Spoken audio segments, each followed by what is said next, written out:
Yo les potes, bienvenue dans cette nouvelle vidéo. Les choses sérieuses vont enfin pouvoir commencer avec la reprise de l'entraînement dès demain. Ça ne rigole plus les postos, seulement un jour de repos par semaine à partir de demain. Donc voilà, ça va travailler très dur. Les internationaux reviendront le lundi prochain, une semaine après, parce qu'ils ont joué avec leur sélection internationale. Mais tous ceux qui n'ont pas joué en sélection rejoindront le groupe dès demain au camp des loges. Christophe Galtier dirigera son premier entraînement collectif mardi après-midi. Demain, ce sera plutôt des soins, des tests physiques.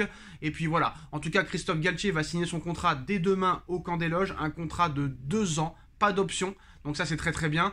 Il sera présenté à la presse mardi, donc une conférence de presse devrait être annoncée par le Paris Saint-Germain, normalement dans les prochaines heures, ou lundi, au plus tard. Maintenant les postos, les choses vont enfin pouvoir commencer. Le mercato est déjà lancé depuis presque 3 semaines maintenant. L'arrivée de Vitinha a été officialisée. Renfort au milieu de terrain. Et comme vous le savez, au Paris Saint-Germain, le secteur de jeu le plus à renforcer est sans aucun doute le milieu de terrain. Et les nouveaux dirigeants du Paris Saint-Germain l'ont très bien compris. Formé au Paris Saint-Germain et véritable titi parisien, Adrien Rabiot plaît beaucoup à Luis Campos et Christophe Galtier, celui qui a quitté le Paris Saint-Germain à l'été 2019 pour la Juventus de Turin, est à la tête d'un bilan assez mitigé en Serie A et en Italie. Aujourd'hui âgé de 27 ans, le gaucher est à un moment important de sa carrière et pourrait souhaiter plier bagage, notamment avec la probable arrivée de Paul Pogba chez les Turinois. C'est en ce sens que le média italien, le Corriere dello Sport, nous apprend que la nouvelle direction sportive du Paris Saint-Germain serait très intéressée par l'idée de faire revenir, de rapatrier Adrien Rabiot, international français, il ne faut pas l'oublier. Leandro Paredes pourrait prendre part au deal. Toujours selon le média transalpin, désireux de s'attacher les services de l'Argentin, les Bianconeri pourraient intégrer Adrien Rabiot afin de faire baisser les indemnités de transfert à payer pour le numéro 8 parisien. Donc il y aura quand même des obstacles dans ce dossier. Avant de pouvoir faire mûrir l'idée de recruter Adrien Rabiot, le Paris Saint-Germain devra faire face à des obstacles en premier. La concurrence déjà, mercato estival oblige, la concurrence sur le dossier est bien présente et émanerait principalement de Première Ligue avec les intérêts de Manchester United et de Chelsea. En plus de cela, le Paris Saint-Germain devra renouer le lien avec la maman qui est l'agent du joueur aussi, Véronique Rabiot. Donc selon le Corriere dello Sport, le PSG tend vers ce sens et est désireux de faire la paix avec le clan du joueur. En effet, les choses ne s'étaient pas passées convenablement. Et à un moment donné, il faut arrêter. Alors peut-être que Adrien Rabiot est un très bon joueur, mais il y a à faire de paix avec personne. On n'a pas à faire la paix. Qu'est-ce que ça veut dire? C'est complètement incroyable. La mère de Rabiot veut qu'on fasse la paix avec lui pour pouvoir peut-être le faire revenir. Alors peut-être que Adrien Rabiot est un bon milieu de terrain, mais c'est pas non plus exceptionnel. Je pense que si vraiment il était fort, la Juventus chercherait pas à s'en débarrasser et il aurait été très bon lors de ses 3 dernières années à la Juventus de Turin. Il n'a presque rien démontré avec la Juve.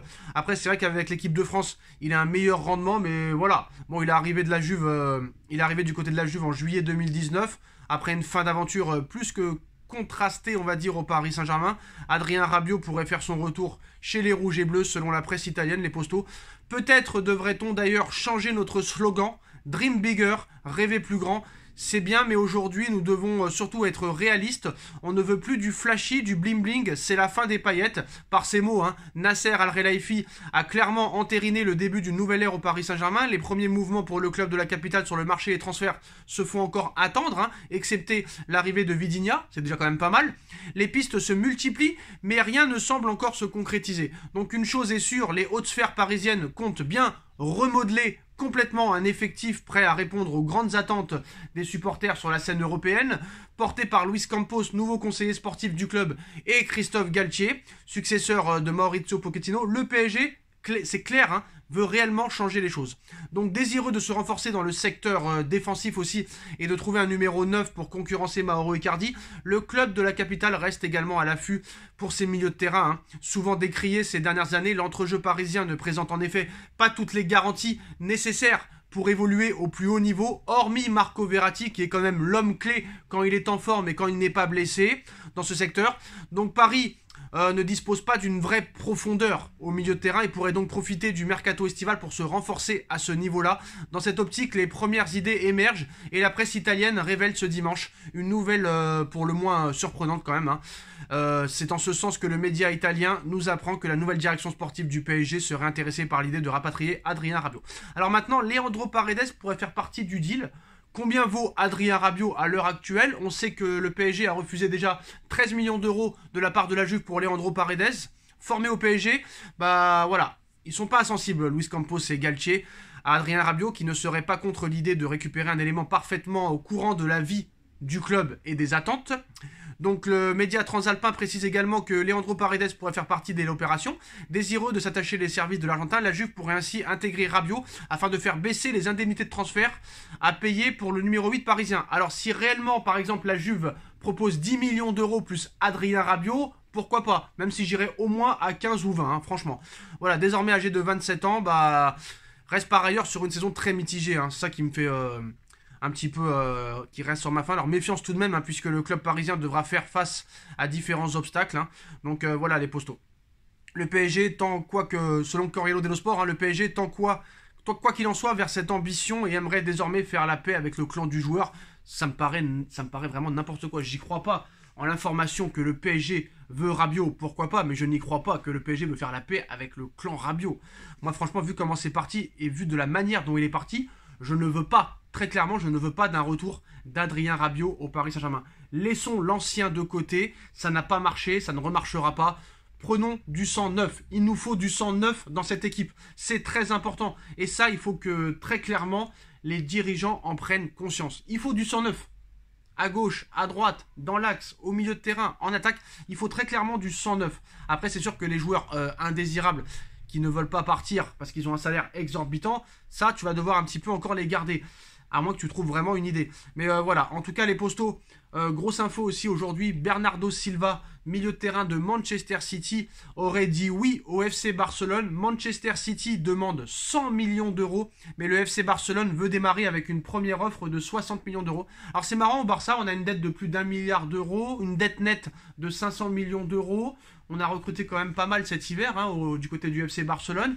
Et là, apparemment, on veut recruter des Lewandowski à 50 millions, des Rafinha à 55 millions, et maintenant des Bernardo Silva à 60 millions d'euros. Alors que, apparemment, du côté du Barça, on veut très clairement baisser les salaires de tous les joueurs à part des recrues, même de celui de Frenkie de Jong qui veut rester au FC Barcelone, même le salaire de Ousmane Dembélé.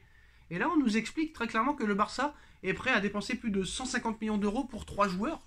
D'où sort cet argent?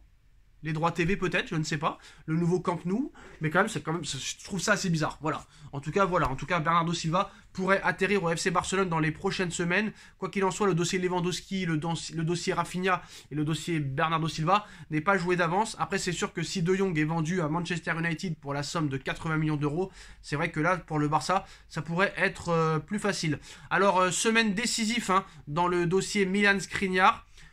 L'Inter de Milan a déjà refusé 4 offres de la part du Paris Saint-Germain, mais voilà, le PSG n'a pas le choix. S'il veut vraiment Skriniar, le PSG va devoir débourser 70 millions d'euros. Je trouve que c'est très très cher par rapport à l'expérience du joueur en Ligue des Champions.